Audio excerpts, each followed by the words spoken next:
some serious lights, too. I know, man, we're in the light now. No kidding. Are those I need to new? powder my head.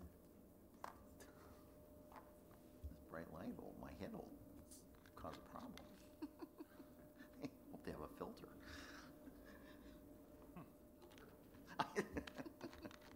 Get a hairpiece here. 10 seconds. Well, that is a serious countdown. Thank you. Thank you. Good Welcome. evening, and welcome to the Muscatine Community School District Board meeting for September 10th. Madam Secretary, would you take a roll for us and determine a quorum? You bet. Director DeVete, Here. Draba, Here? Finn, Here. Mather, Here. McCarter, Here. Wildermuth. Here. A quorum is present. Thank you. Would you please all join me in the reciting of the pledge?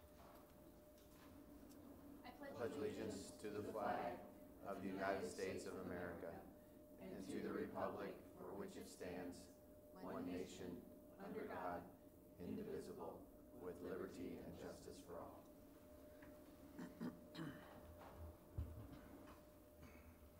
I'd like to welcome all of our visitors and any media representation that we have. We appreciate you joining us this evening. The next item on our agenda is a Citizen Speaks portion of the agenda. This is where any citizen in the audience can certainly approach the podium and give comments to the board. We ask that you limit those comments to 3 minutes. We also ask that you state your name and address for the board. Please know that while the board is glad to hear from you, we will not be able to respond to your comments during the board meeting, but you're always welcome to reach out to board members outside of board meetings. And nobody's moving. All right. We will then move on to a student council update.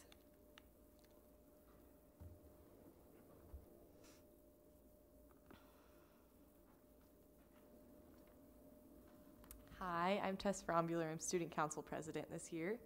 Hello, I'm Mateo Rangel, and I'm Vice President of Student Council this year. Student Council so far has had a very successful beginning of the year, both with our Back to School Night and our new Muskie Day. Student Council also met this summer in July for a 2-day retreat where we started planning homecoming and all of our fall activities. This time was very important and beneficial to the Student Council. So currently we're beginning to start homecoming week. So homecoming week is well on its way, and Student Council has been working hard to plan it, and the schedule goes as follows. All right, so everything starts tomorrow, which is Tuesday the 11th, and homecoming court gets their pictures taken tomorrow morning by Sarah Seiler. The rest is all next week. So Monday the 17th is the coronation luncheon at Geneva Country Club, and so the families and those close to the people on homecoming court go there and eat lunch, all provided by Student Council. And then that night, the Powder Puff football game takes place. It's the junior girls versus the senior girls, and this game is fundraising for pediatric cancer. Thursday, the 20th, is the homecoming parade. That starts at 6 p.m. It starts at Grant. The homecoming court rides through the parade alongside clubs, schools, businesses, and the marching band. The parade ends at the high school, and that's when coronation starts at 7:30. And then Friday the 21st, of course, is the homecoming football game. And homecoming court and parents will be announced at halftime. And Saturday the 22nd is when homecoming week concludes at the homecoming dance, which is held at the high school. Also throughout the homecoming week, elementary schools will be visited by the court, pom, and cheer in the mornings. So we hope to see you guys at these events, and we thank you for all your support. Thank you. Does anyone have any questions for our student council members before they slip away? Thank you for coming and for the report, and have a great couple of weeks ahead of you. Thank you. you. The next item on our agenda is our consent agenda. The following items are considered to be routine by the Board of Education and will be enacted by one motion. There will be no separate discussion of these items unless the director so requests, in which event the item will be removed from the consent agenda and considered in its normal sequence from the agenda. Those items are minutes and bills and claims. What are the wishes of the board? I'll make a motion to approve. Second. It's been moved and seconded to approve the consent agenda as presented. Is there any discussion? Hearing none, all those in favor, please signify by saying aye. Aye. And opposed? And the consent agenda passes. The last item of business, our September meeting is always a unique meeting because we have 2 meetings. So we're going to finish up this meeting and then we will have what we refer to as a reorganization of our board. Before we do that, our last item of business is to appoint a new board member to fill a vacancy that was left by Director Bauer, who moved out of town. The last meeting, what we asked is that for anyone that was interested to fill that spot, and it's a 1-year spot until we have an election, which will be next November, that you submit a resume along with a cover letter information to the board office by August 31st was the deadline. So our board secretary has provided, we had 3 individuals that have submitted their names, and we certainly appreciate anyone who's willing to dedicate the time and the efforts to join the board, and especially when it's a little bit unique situation that it's a 1-year spot. So board members were forwarded information. The names of those that had applied in no particular order are Ricky Teed, Melissa Osborne, and Randy Neighbor. What are the wishes of the board? Madam Chairman, I wish to nominate Randy Neighbor to be appointed to the board. I would like to second that nomination. It's been moved and seconded to place Randy Neighbor on the board for this 1-year spot. Is there any discussion? Are you going to say anything? I guess I would say, I know Randy. I like Randy. I think Randy was an outstanding board member and would be, again, an outstanding replacement. My concern is not with Randy himself, but looking at the makeup of our board as we approach the election in the next fall, and that is that I think we're going to have 5 spots open for election, which is unprecedented, at least in my experience. I know we have 4 every other term, but it's my understanding that some are at least some of the current board members who are now on are not going to be running. So there's certainly a possibility that we have a large experience gap in the new board. My understanding is also that Mr. Neighbor would carry out the term for that year, but then would not rerun. And so in looking at the desire to have somebody on board who is going to provide a continuity of experience, I would like to also consider the other 2. I don't know Mr. Teed. I do know Ms. Osborne. She's an excellent advocate for education. I know she's been involved at the state level in helping legislation become passed that helps children with very special needs. So I would encourage the board to think about her, but again, I would say also that Mr. Neighbor is a fantastic choice as well. Is there any other discussion? Okay. With the motion on the floor, I would ask then that all those in favor of the candidate that has been put forth, Randy Neighbor, signify by saying aye. Aye. And opposed? Nay. Nay. How many nays? We have 2. Who was the second one?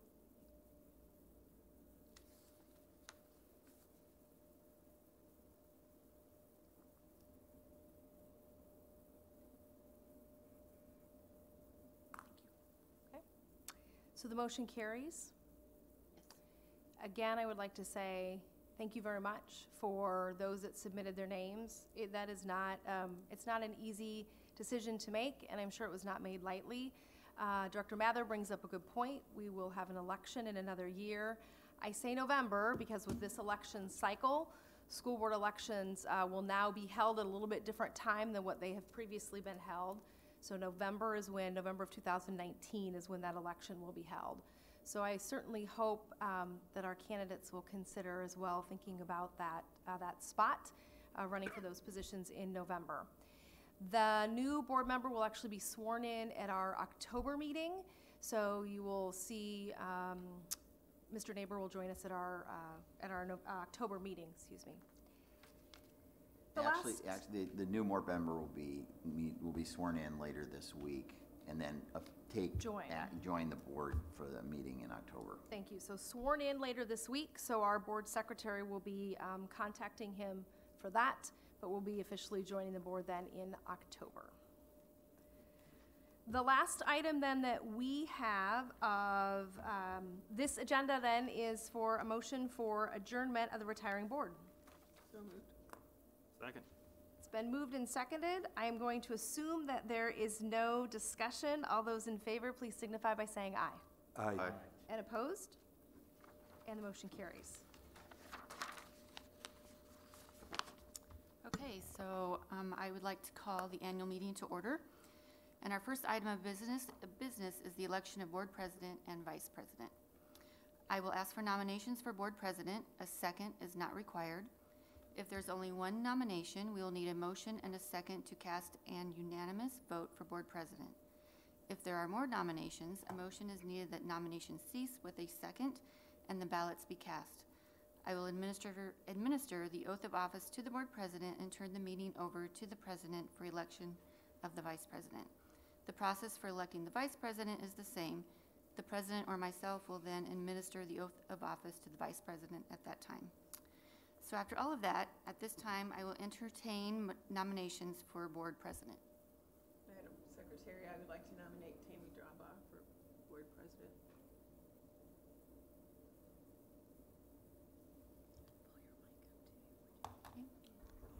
Any others? Okay, so now I need a motion and a second to cast an unanimous vote for Tammy Draba for board president. So moved. Second. That was Toby? Okay. All in favor, please signify by saying aye. Aye. Aye. Opposed? Nay.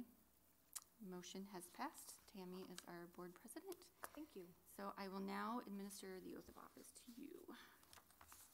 If you could raise your right hand first. Yep. Do you solemnly swear that you will support the Constitution of the United States and the Constitution of the State of Iowa, and that you will faithfully and impartially, to the best of your ability, discharge the duties of the office of board president in the Muscatine Community School District, now and hereafter required by law? I will. I turn the meeting over to you. Thank you. So if I was paying careful attention, we do this again, and I would ask for a nomination for a vice president. And the same will hold true in that the board does have ballots in front of them if we need to vote, if we have more than one candidate that is brought forth. Otherwise, we'll do similarly to what we just did. Is there a nomination for vice president? I would like to nominate Mary Wilderman for this. Are there any other nominations?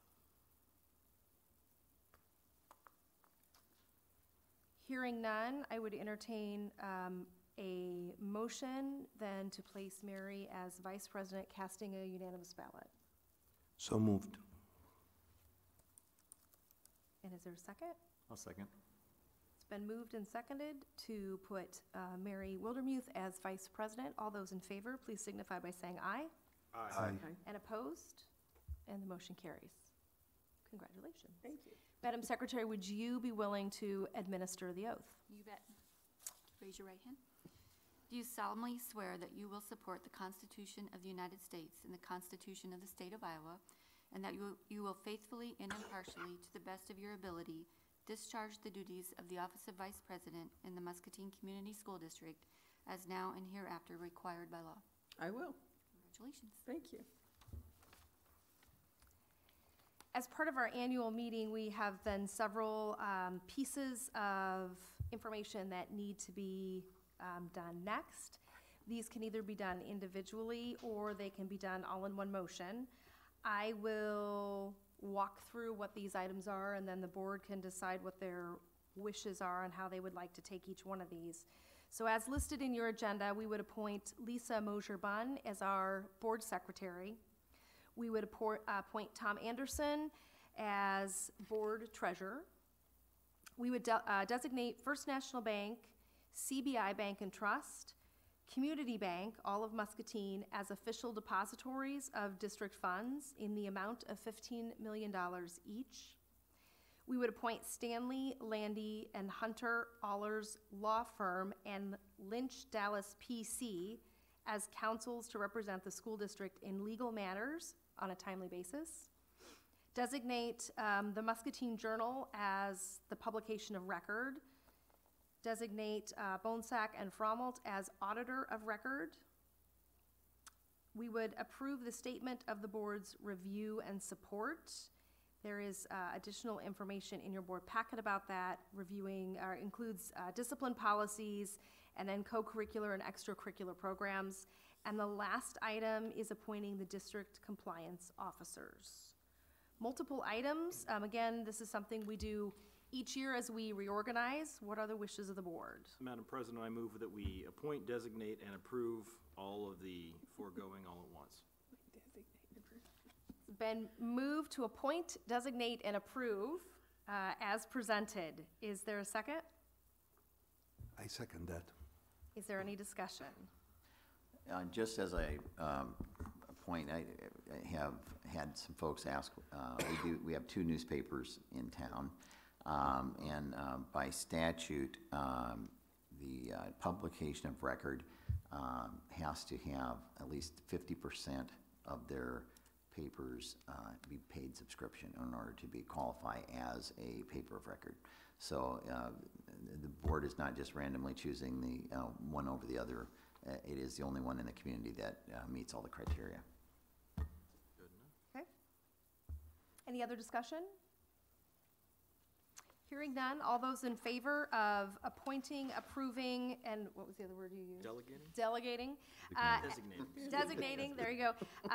The A through G as listed on your agenda and that I read through, please signify by saying aye. Aye. Aye. And opposed? And the motion carries.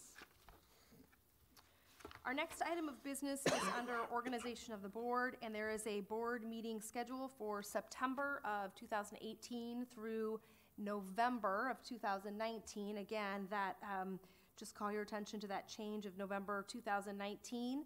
So that is listed in the board packet. Those dates are actually part of our board policy as far as the Monday night that falls on. So there's not a lot of discussion there. To follow our own policy, those dates are set, but they are provided to board members. Quick question on that.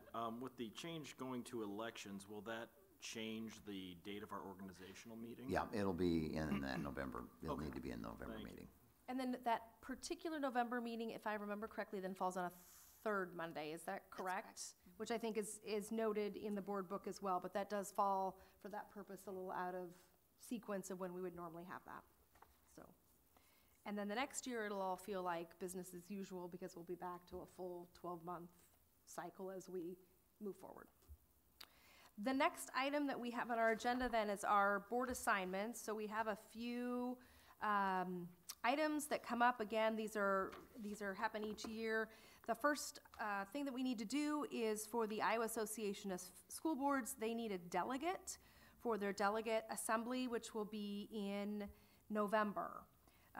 A board member becomes a delegate and then is there to vote and represent the district on items of that the IASB are working on, specifically looking for what they're carrying forward in the next year from a legislation standpoint. November 14th is the date of that meeting. Is there anyone that is interested in doing that? I have done that in the past and I'm happy to do so. If there's not, and I will be at convention unless someone else is dying to do that. Go nuts. Yep. Go for it. Yeah. So I think it needs an action item and I probably cannot nominate myself. Okay. I suppose I could, but So I'll move to nominate Tammy to be our rep to the IASB delegation. That's all. Second, if it needs one. and is there any discussion? All those in favor of appointing Tammy Drabaugh for the IASB delegate, please signify by saying aye. Aye. And those opposed? And the motion carries. The next item for assignments that we need to take care of is for our county conference board. John, I know you have done this for the last year, if not the last 2 years. Has it been 2 years now already? It's a little bit over a year. Okay. Yeah. So I know this is something that you have done before. Would you have interest in continuing, and is there anyone else that has interest in serving in that capacity? If the board wishes is to send me back, I would love to do that again. So I'll move John be appointed the How do we read it? The County Conference Board? Second, sure. All right, is there any discussion? John, we appreciate you doing that. I know it's a couple of extra meetings and evenings, I believe, for you to do that, so we appreciate that. Thank you. All those in favor of appointing John to the County Conference Board, please signify by saying aye. Aye. And opposed? And the motion carries. The last item we have for an appointment that we need to make is to the Ag Learning Center Board. This previously was held by Director Bauer. We now have an open seat, and I believe this is an early morning meeting once a month. 7 a.m. once a month. And are there donuts provided? No. No donuts. All right. So, you're looking for breakfast. Yeah, there's not even coffee. That's not part of the, that's not part of the. It's brutal. Randy. Yeah, I think we nominate I Randy. nominate Randy. Tim's role completely. So, is there any interest of our current board that's here in filling that spot? I would do it. Okay. So it sounds like Mary has thrown her hat in the ring. Do I have a motion? Second. It has been moved and seconded to appoint Mary Wildermuth to the Ag Learning Center Board. Is there any Was that Director Finn? discussion? It was Director Mather and Director Carter. Thank you. Is there any discussion? Hearing none. All those in favor, please signify by saying aye. Aye. And opposed? And the motion carries. Mary, thank you very welcome. much for taking that early morning meeting. We appreciate that. So that takes us through the mechanics of our reorganizational meeting, which, again, something we do every year. So if it feels like we went through that very quickly, for us, it's a lot of procedure that we do. The next thing that we have then on our agenda falls under our board targets and our goals, and listed in your agenda are A, B, and C. And I think tonight where it says students will graduate prepared for post-secondary options, Muscatine schools will utilize resources effectively and equitably, and students will learn in a positive and supportive environment. And Jerry, I think you have some information to share with us on possible building renovation and some timelines. Yeah, and I probably will apologize right up front that this could get a little bit long, and so, but it is all topics that are timely and need to be brought onto the light of day and kicked around the block a little bit. We have been talking for some time about the need to make sure that we are right-sizing our district, make sure that we are staying ahead of the curve as far as enrollment and the capacity to provide the best programs and personnel to work with our kids. We've also had some conversation in the past about an early childhood center, and the location that we had talked about at that point didn't quite work out for us that we had thought, but we felt like it was a worthy of enough of an idea that we should look at some other options, and that's what we'll talk about tonight. I also want to, again, share the realignment of elementary that would include 6th grade in the elementary buildings and some thoughts along that line. And then I also want to go through a potential timeline for construction, renovation, those type of things, if the board were to make some decisions down the road about any of these projects. The only action that really is before the board tonight has to do with hiring an architect for the science project. And when we get to that, we can give you a little more information about how that firm was brought forward for your consideration. And we probably would also want to look at that firm to do some work with the McKinley Drive, and we can talk a little bit about that too when we talk about that area. So what I wanted to give you tonight is a little bit of an update on exactly where we are with early childhood. And I'm hoping, Scott, I can run this. Hey, there we go. So currently, our 4-year-old enrollment in the Muscatine community schools We're at 5 locations. We have 116 students now. With 4-year-olds, that was 116 students as of last week. It is fluid, but that's where we were at last week. The state does provide half of a full state funding for those students, and somewhat unique in that they don't necessarily have to be residents of our district to be in our program. 4-year-olds can come from anywhere, and if they're in your program, you get the reimbursement for them. So we do have some kids that are from residents of other communities. Their parents may work here or that type of thing, but they take advantage of our 4-year-old program. So obviously that's not all the 4-year-olds in our district, and so, but it is all the space that we have. And I think, and some of you probably were in on this conversation when early childhood, the 4-year-old program was brought to the district. I think there was some question if the funds were going to be, how static they would be and how steady they would be. And so there was some space issues. And so besides the enrollment that we have in our buildings, we also contract out to community partners. And you can see the enrollment in those programs total about 200 students. We pay them that same rate that we get for that service. These partners have worked well for us over the years. So to give you some sense of the budget, we get just short of $900,000 from the state for our 4-year-old program. Our program, at our 5 locations, we have this is last year's numbers, $220,000.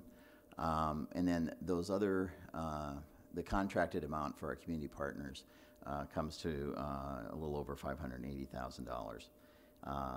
And so we contract with those. And in addition, there's about $15,000 in additional staff development that we pay for the community partners, some training and those type of things. There's certainly it is certainly a budget of note for what we have for 4-year-olds. So that's 316 students altogether. Yes. Would you say that there's probably 350 students to a class now? Is that too Yeah, actually, that would be probably on the high end. So that's So a some lot of those the are not kids, our most- students. Okay. Yeah, Okay. and that was one of those things that was an aha moment for us as we were going through the numbers, because we thought, wow, these numbers don't seem to relate very well to our kindergarten numbers. And then Tom Anderson pointed out, well, not all of them are our students. And Tom, if you'd like to come up to the podium and explain that, that'd be. So anyway, we do have, that is our budget system for that. And so, Jerry, real quick. Yes. On that, you mentioned the 15,000, but that brings it to like 815.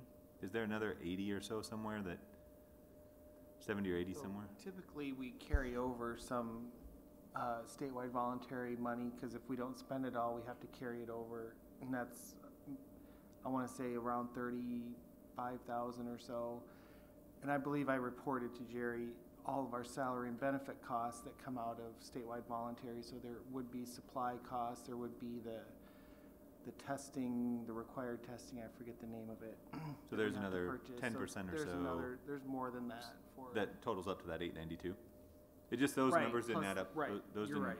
It didn't add up to 892. So, okay. yeah, the 892 is our allotment. Okay.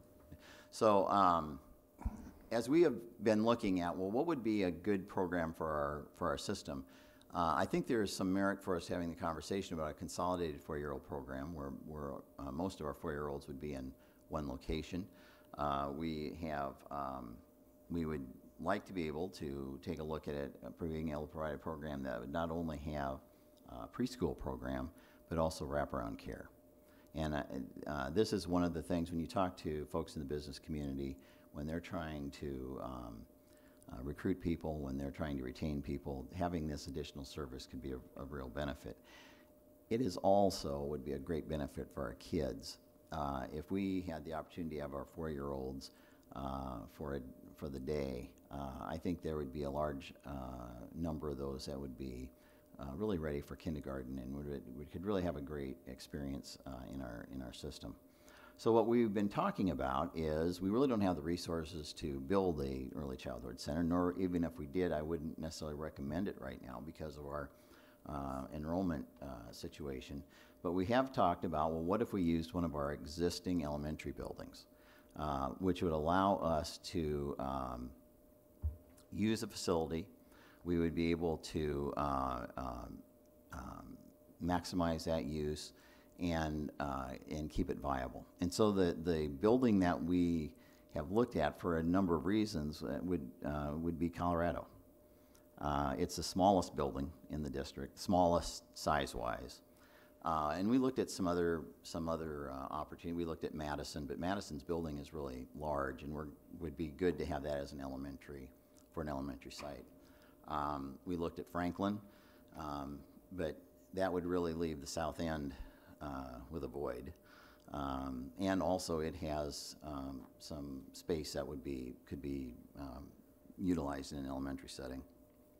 So what we're looking at is if the board has some interest in further exploration, and we are not asking for any decisions at this time, but if the board would like some additional exploration on this, what we'd like to do is have some work done on, what would the renovations to Colorado consist of? What would that look like?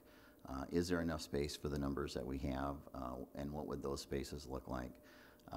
Where would those students be relocated? Those type of things, so that there's as much information as possible about this. Now, the other side of this is the board could do nothing. That is certainly an option. One of the things that we've been looking at is, if we want to move our 6th graders back to the elementary, we have to create some space. And then that other big issue looming in the district is Central Middle School. So if we were looking at doing something with Colorado, and if things would appear to be somewhat like they are now, that could possibly be put in motion for next fall. And then Central Middle School could remain open an additional year with just as a 7-8 building. And then the following year, we would look at a consolidation with West. But again, those are ideas. We need more information to put together a concrete proposal. But at the same time, I think we need to be realistic about making sure everyone is aware, I guess, that we're having these conversations. I met with the Colorado staff this afternoon just to let them know that there was going to be this conversation, so they didn't hear it from someplace else. And it's never, when you hear those things, it's usually not, time to set off balloons. But I think everybody also understands that we do not want to be in a position of having to make decisions out of crisis. And if we can stay ahead of that curve, we have our best opportunity to maintain people and programs, because in a declining enrollment with reduced resources, it's either people and programs or buildings, and it's hard to have both. So when we go through some of the timetable, I can give you some idea of what that would look like. But that is one of the things that I think the district needs to take a look at. Jarrett, can I ask? Yeah. Those numbers you showed Yeah. of the community partners. Yes. Some of those numbers are pretty significant. Right. What's that look like? I mean, would they still play a part? How does that? Well, a lot of the folks that are in those community partners are there because we don't have room. And so, our day is longer, and so that lends part of, we just don't have space. Like I said, we contract with the partners. My guess is that the lion's share of those 4-year-olds would be in our program.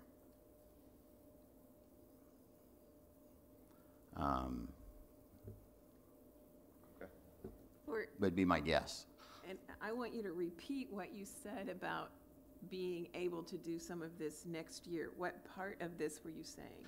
Well, if renovations and things could be done. I think there's a possibility Colorado could be That's why I turned wanted to into hear it, a yeah. center. Okay. Yeah, I think that would be about it for next year. And that would require a lot of the gears to come together that we would need to take to That'd study be like and see the if that would first happen. step. Yeah, that would be the first step, yeah. I think the other thing, Mary, that we could make happen then next year is retain the 6th grade in the elementaries, or retain the 5th graders in the elementary.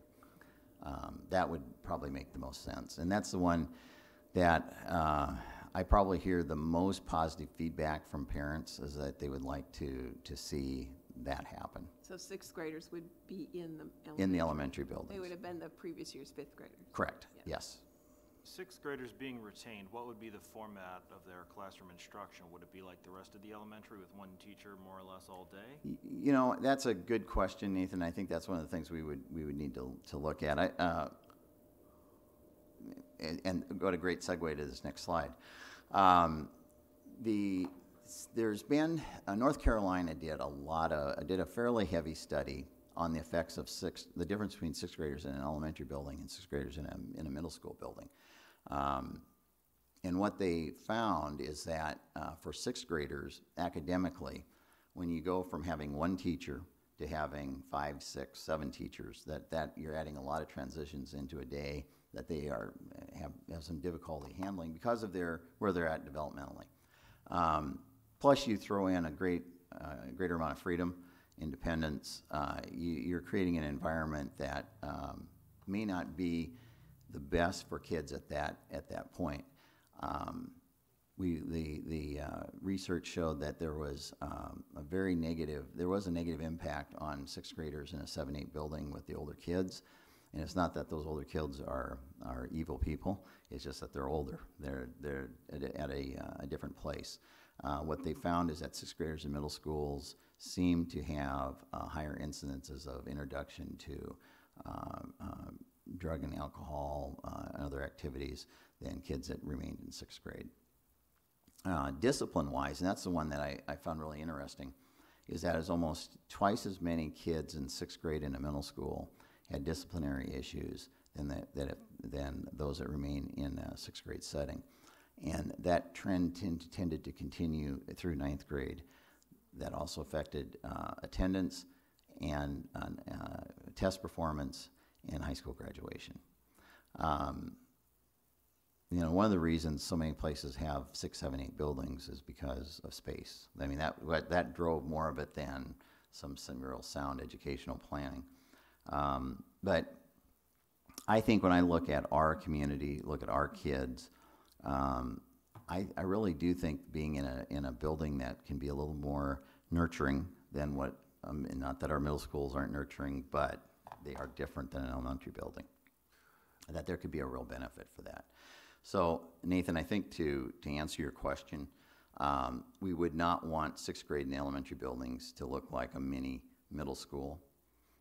It would hopefully look a lot like 4th and 5th grade, where there's some departmentalization, but there's still that homeroom model that we're looking at for our 6th graders. So does that mean that our current 6th grade teachers would have to become generalists? Right. Or function as that? Right. And we've had some conversation with teachers about that, and some are really excited about it, and some aren't as excited about it. But there's enough movement in the buildings. I think we can get people where they want to be, where they probably should be. And I'm not familiar with how middle school teacher certification works. Are they certified just in certain subject areas, or are they certified? Well, as it generalists? kind of it can depend on their certification. There are some that are almost generalists in a middle school. They have a middle school endorsement. There are some that are content specific, like a math teacher that has maybe a 712 endorsement. We have a few teachers at the middle school that can only teach 6th grade because they're elementary endorsed. So it's a little bit of a gamut. Certification in middle school is a little bit like middle school. There's a lot of variance. Obviously, we would want people that would be strong elementary teachers and that would feel committed to that elementary experience. Here, I had a quick question. Yeah.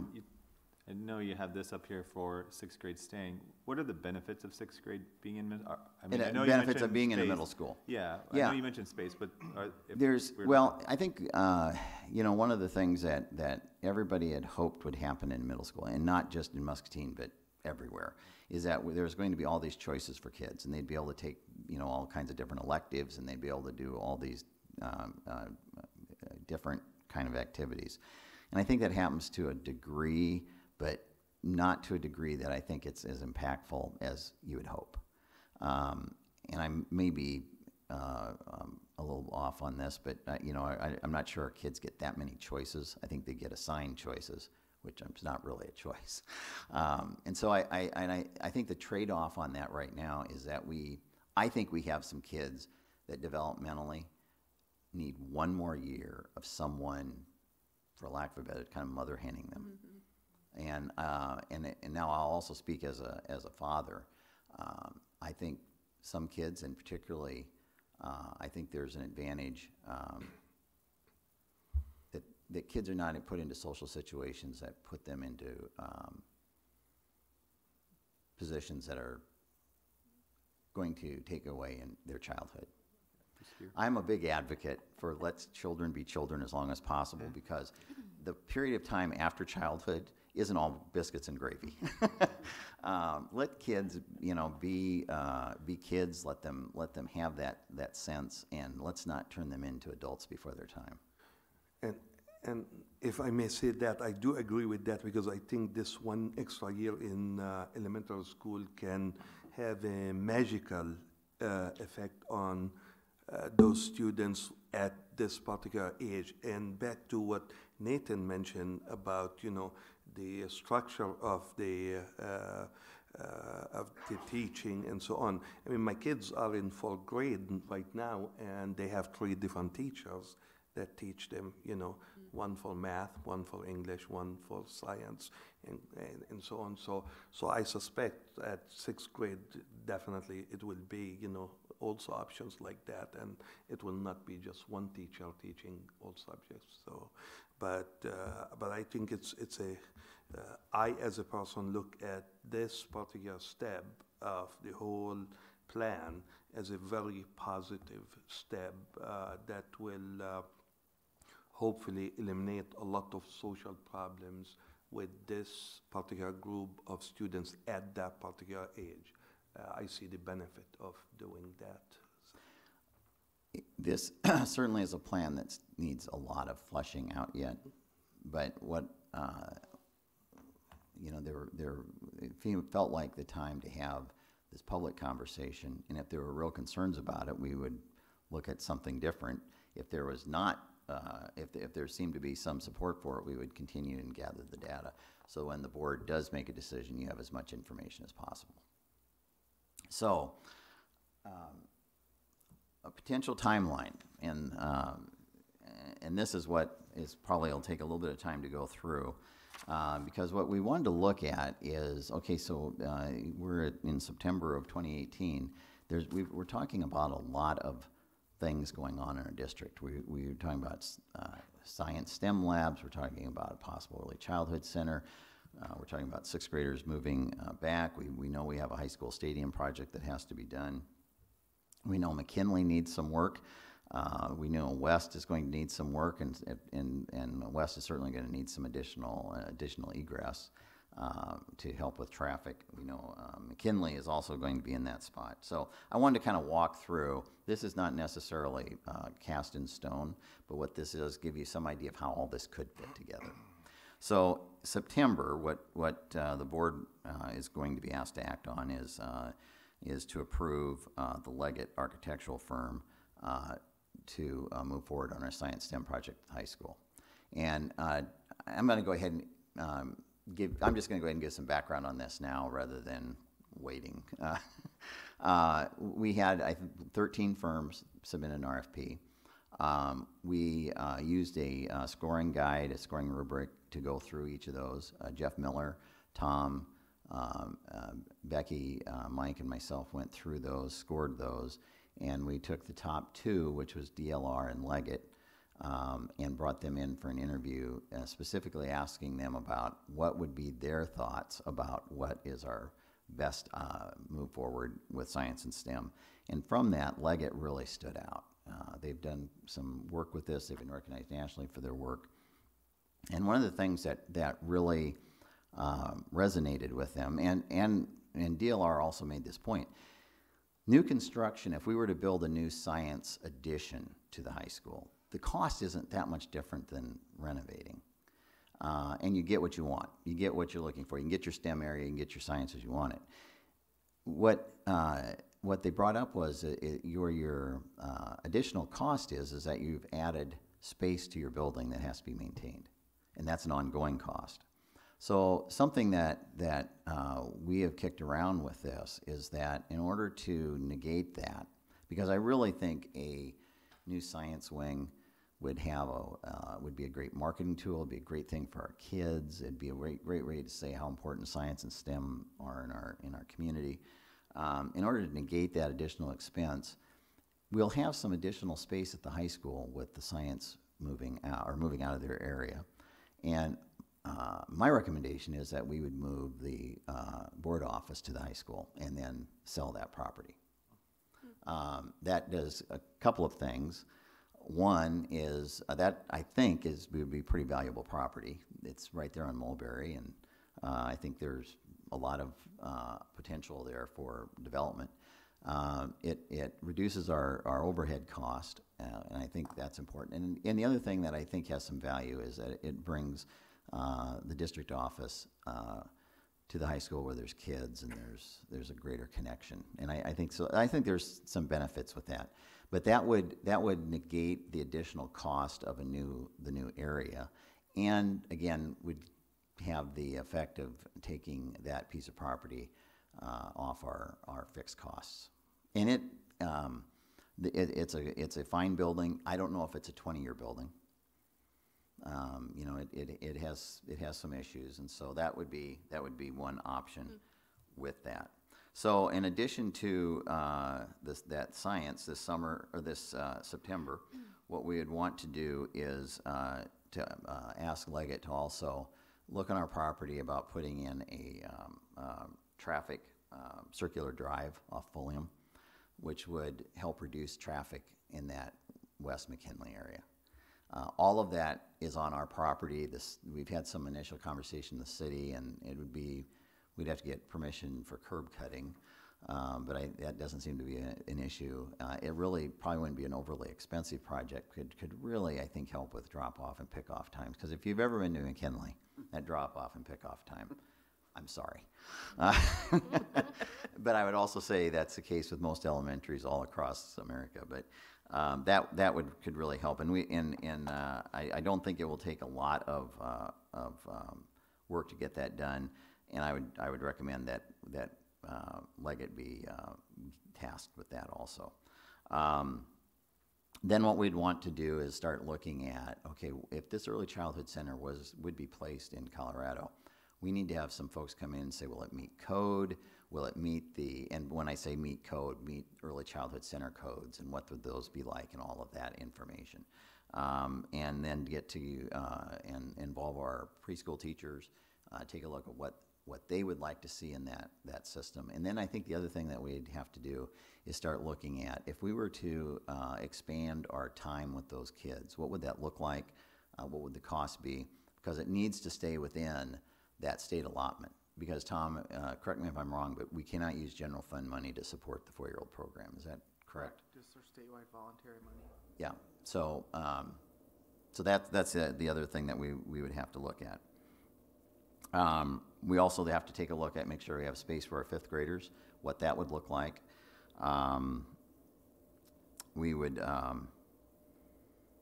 and then there is potential for an additional egress from west, which would go out, again, it would be on our property, that would go out to Dawes.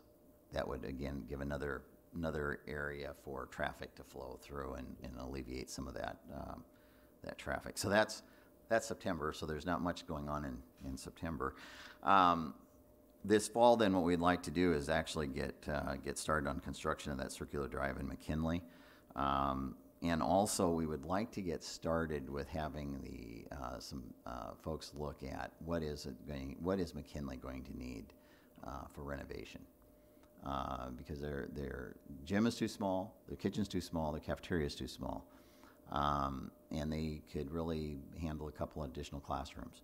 So I think the sooner we can get started on that this fall, get that design going, the better. In December, we would want to start the design project for the stadium.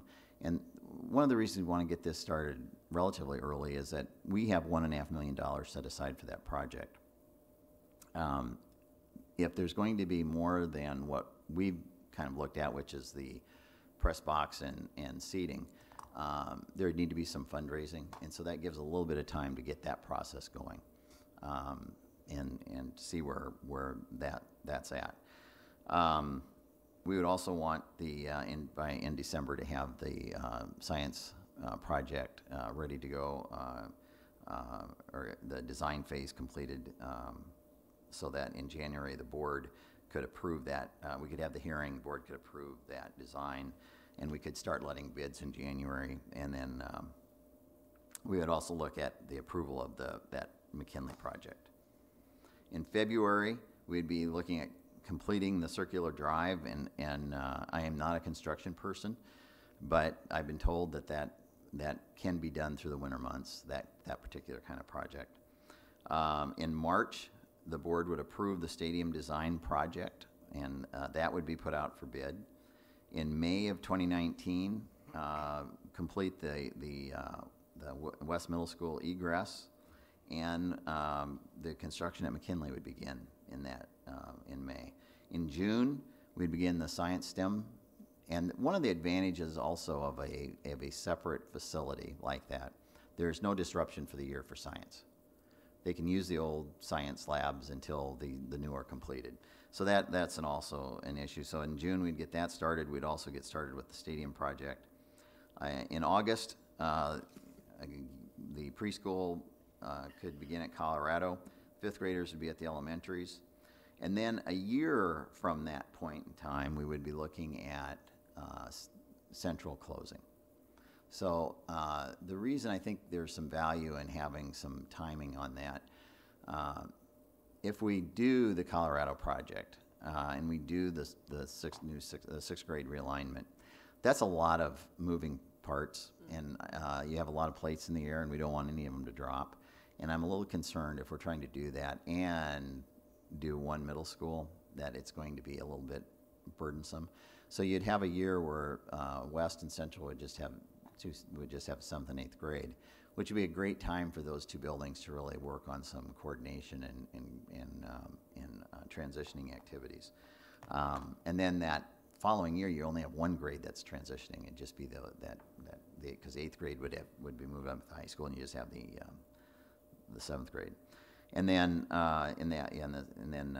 in the summer of 21, we moved the board office to the high school, because there will need to be some renovation there as well. So that's a lot of stuff. And one of the questions you might have is, how many bake sales is this going to take? Tom has done some work with this, and cash flow wise, we should be okay. And we'll, as we go through this and it gets a little more, it gets a little closer for the board to make some decisions, we can have that really laid out for you. But Tom feels pretty confident that those things are all could be in the wheelhouse. Now, why, some folks would say that seems like an awful lot of stuff. Why in the world do we want to do all that right now? The thing with this, this really sets, I think, the district up for probably 10 years to figure out what's going to happen next. Like we've been talking, we have a number of aging buildings, and there's going to need to be at some point some buildings replaced. The next decade gives you time to figure out, what is your enrollment going to be? Are there some population shifts within the community? You're saving some money for some construction, but you're probably at a point, like a lot of communities are looking at, we probably would look at replacing 2 elementaries with 1 and try and make them more efficient with size. But that gives you time to do that, and it should keep us in a spot where you're always you're ahead of the curve, and that is my hope for the district, is that you're always making decisions when you have options. So that's a lot of stuff. I apologize for the amount of the quantity of it, but hopefully you kind of get an overview of what this could look like. Like I said, it is an idea. It is, but at this point, it still will need a lot of work and consideration, so that before the board would want to act on some of those things. Questions? Jerry, I have one. How about so Tom is okay with it. What about the man in the back of the room? that I've had discussions with superintendent, assistant superintendent. We'll be fine. Okay. Yeah, it's a lot. Jeff loves a good challenge, and he has not dropped a plate yet. Okay. Yeah. And then second, when we looked at closing Washington, you had community meetings. Yeah. Would you expect that to go on in some of this process as well? Well, yeah, and I think what we would have would be what we did with Washington were they really weren't input meetings; they were opportunities to answer questions. Sure. And yeah, we definitely would, because there will be a ton of questions. Where's my kid going to go to school? What's this going to look like? And all those kind of things. We wouldn't have those till we're at a point, though, where it could become a reality. Because again, there's no sense getting. I don't want to get the cart too far ahead of the horses on this one. So, so we talked about early childhood, several board meetings ago, and at the mall, and I think there was some of that maybe even in the journal. Mm-hmm. What was the feedback from the community, or if any, that you received as a part of that early? I would say it was mostly really positive. People really liked the idea of having a center. There were, like I said, some in the business community really were excited about the prospect of it form a recruiting tool. Mm-hmm. I think if there was any downside, there was some concern about a mall for a school, that type of thing. But I don't think the concept. I didn't really hear any negative thing about the concept. It was probably more location than concept. And my guess is you folks probably hear more things than maybe I do. I don't.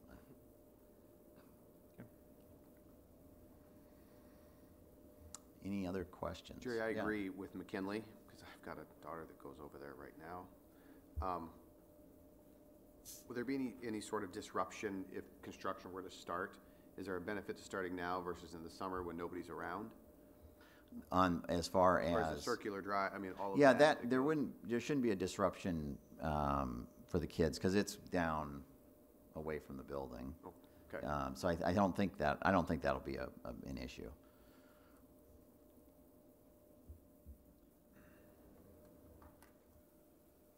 Okay. What do you need from us tonight?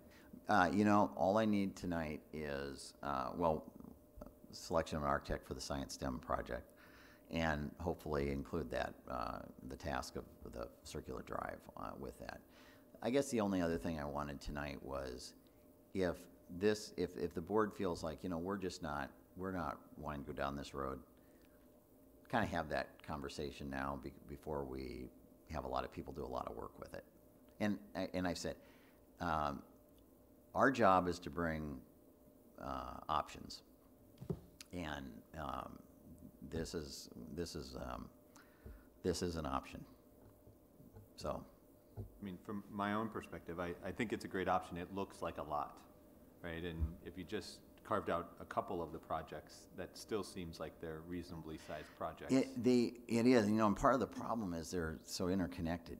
We can't move the fifth graders back without doing something about preschool, and then we've got central. I mean, that's a little bit of the issue. Is I wish we could just do one at a. Trust me, I wish we could just do one at a time. But I don't know if I don't think there's a way we can do those things. So if we wouldn't do the early childhood center, and then if the board said we're not ready for that, we probably probably wouldn't try and do something with sixth grade at this point. And then we also probably don't have a good response for Central. I'm not saying there's not something out there, I'm just telling you we won't have one right now. Yeah, to me, that project and the STEM project at the high school are probably the two priorities out of this list of things that Yeah. I've seen. Because it does, based on the plan, you have to get there for the enrollment and the buildings and all those things. So you kind of have to start that now. Yeah. It's not Yeah. something that can wait. Yeah. What do you see happening with Central after it closes? Well, there has been some contact with some folks that would like to make sure that the theater and the gym stay intact. The building itself, I'm not sure would probably stay, but the theater, I think there's potential there for really a community performing arts area that could be used. And that's another one of those things of whatever we do there needs to be an enhancement to the community. You know, we don't want empty buildings sitting around. We don't want things deteriorating. And so, but I think there's some folks out there that would be really interested in taking that project on. And I think there's some things we could do from a standpoint of encouraging that by how we transfer the property and agreements we have about use and those kind of things. But we definitely would want to have a plan in place because we all know what happens to an old building if it just sits empty. Ghosts.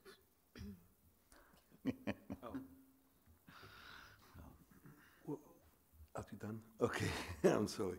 Yeah, well, Jerry, I want to go back to a point you said that your job is to bring options to us. And I think we as boards, also it is our duty to look at those options with an open eyes and recognize any good and there's no perfect here, but at least good options that comes in our way too. And I look at this whole plan, yeah, it might be a big thing to talk about one time, but I do see all the pieces are related to each other. So as you said, yes, I mean, if we as a board wants to move forward, we need to really look into this and say, okay, well, if we are moving, we don't want to move 1 or 2 steps and then stop in the middle of the road. It is something, I would say, more like a commitment for us to look at that and move forward. If we decide to move forward, excuse me, with this plan and know that we are going that route. And for me, as a person, I had some discussion before about this plan. I do see this plan as a comprehensive one. So it's either we move forward with everything or not, because you don't want to be in the middle of the road and stop somewhere. One of the things that we really need the board to do is to find the holes. You know, one of the things when you work on something, there becomes something of an echo chamber, and you know, you see the way it could be, but that doesn't mean you're always have 20/20 vision. So the board really, we would want and encourage the board to point out the flaws and things as they come through and the what ifs, because that's really important. And we would certainly not be doing our job if we were offended by that work. We need to have that. So.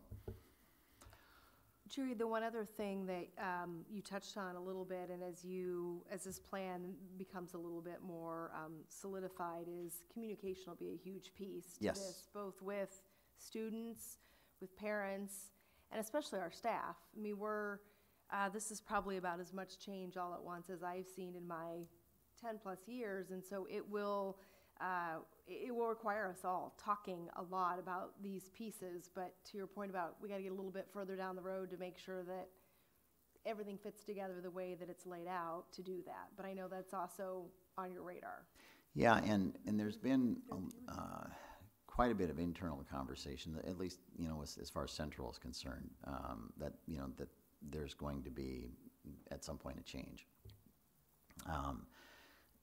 But, everybody's for change. It's the changing that hurts so much. And I get that, and I understand that. And I also understand the connection that folks have to their buildings and to their commitment to where they're serving. And we want to honor that, and we want to do our very best by them. But we also want to make sure that we have a district that will be able to sustain those jobs in the future. Again, that we can stay from a position of some strength in this. So, I just want to say, I think this is heading in the right direction. I agree with Tammy that communication's very, very important, because already people are pretty, well, what's going to happen? So knowing that, oh, okay, in September, this is the way the board, it looks like we're going, that affirms for the community and for the staff, okay, we're going this way. And we're going to have to do a really good job of painting up the picture of what it's going to look like. It's nobody likes to go on a trip if you don't know where you're going or what it's going to look like when you get there. And so we're going to have to point that out. We're going to need, with the early childhood things, we're going to need our early childhood educators to really be able to explain the benefits of having a consolidated center, what that would look like, what they could do for kids that maybe it's a little more difficult now. It's going to take everybody to make this work. But I also think that we have the right people to make that happen. I would definitely recommend promoting this this tentative timeline in the media. Just because I've had a lot of people say, so this is the last year we're going to have sixth graders in the middle school, right? I said, no, I don't think we're moving that quickly. But there's a lot of misinformation out there. It's just the shadow of. Well, and the thing that we always struggle with is I don't want to put information out there that isn't going to be accurate. Sure. And so, when we went, because we got at that question asked a lot about, well, when is Central going to close?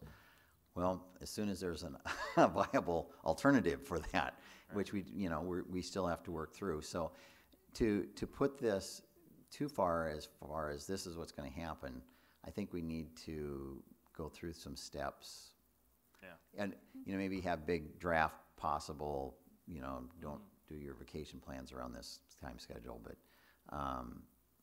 there's a lot of variables in here that the board will have to act on before we can move forward on some things. So I think publicizing that fact by itself will go a long way toward clearing up some of the confusion. As I told the Colorado staff, there isn't a plan that is set in stone right now. What we have are some options and some ideas that we're going to work through, and that's really where we're at. Mm-hmm. And that we'd like to hear feedback on, right? Yeah. I mean, that we want it from the community in total, right? And yeah. when you know that you have shrinking enrollment and aging buildings and less money, it's kind of like, what are you going to do? So we are trying to do the best that we can.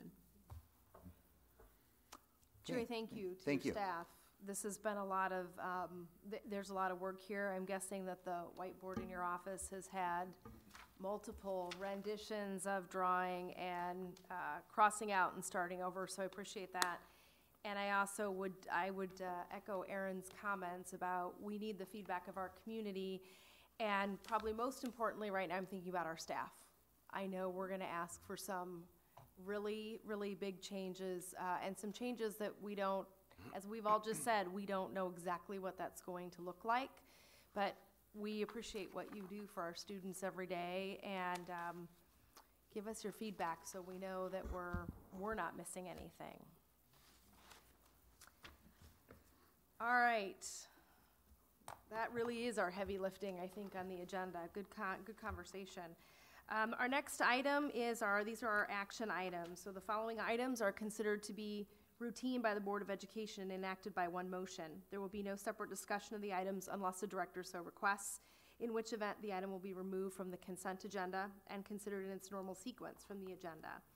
Those items are employment recommendations, student teaching agreement, and the driver's ed contract with the AA. What are the wishes of the board? I'll make a motion to approve those. I'll second. It's been moved and seconded to approve the consent agenda as presented. Is there any other discussion?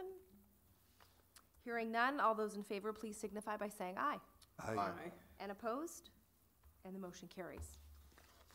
The next item on our agenda then is to approve the architectural firm for the MHS Science STEM project and other possible projects during the 2018-19 school year.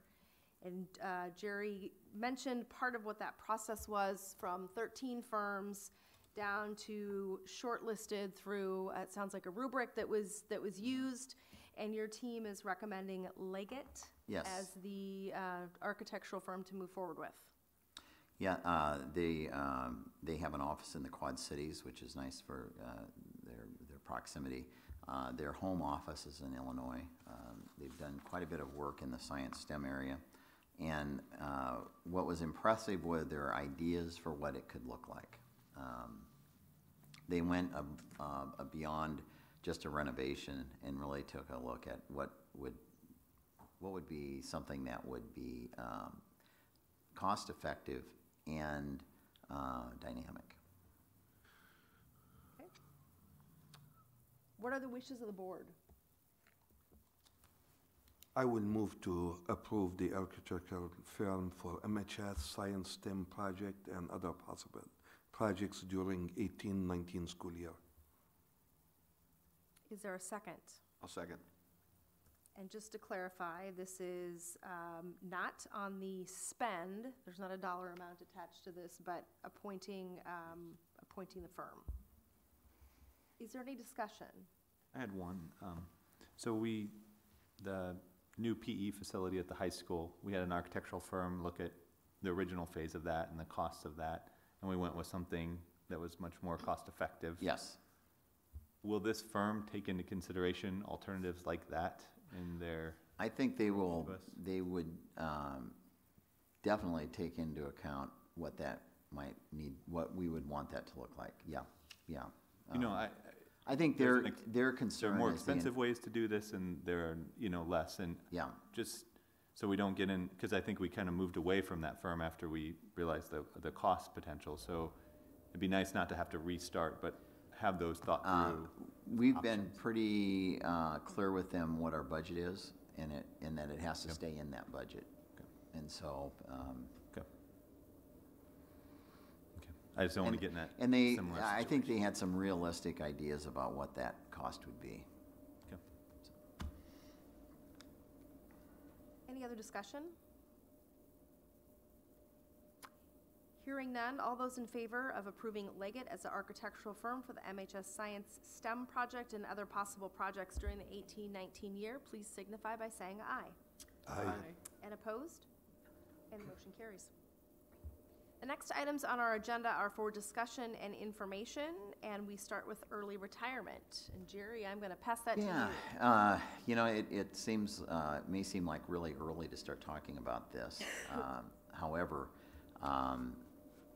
if we're going to do something like that, there's a real advantage to the district to be able to start early and meet the timeline requirement so that we could know who those people are that are retiring, and we could starting the hiring process and right away at the beginning of the year.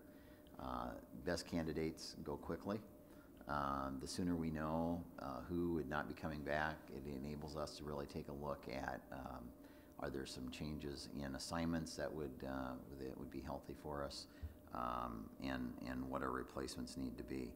We are going to be, we don't have definite enrollment yet because it's still somewhat fluid this time of the year.